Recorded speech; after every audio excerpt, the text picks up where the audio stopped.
Kwanza tusidanganye kwamba wananchi hawajui kinachoendelea.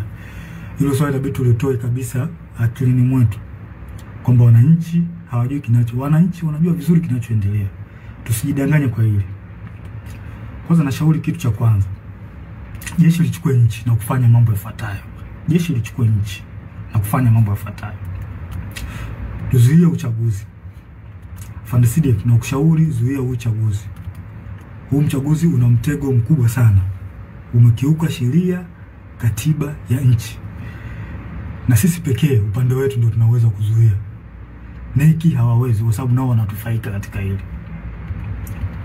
Kwa mkuu wangu na kushauri usiingie kwenye mtego wa kuruhusu huu uchaguzi kufanyika. Na kama tukiruhusu tutakuwa tumekosea sana wa Tanzania. Huu uchaguzi una makashfa mengi, kashfa za rushwa, ubabaishaji kwenye kila sehemu, ubabaishaji. Sheria zinavunjwa. Hivi tujiulize,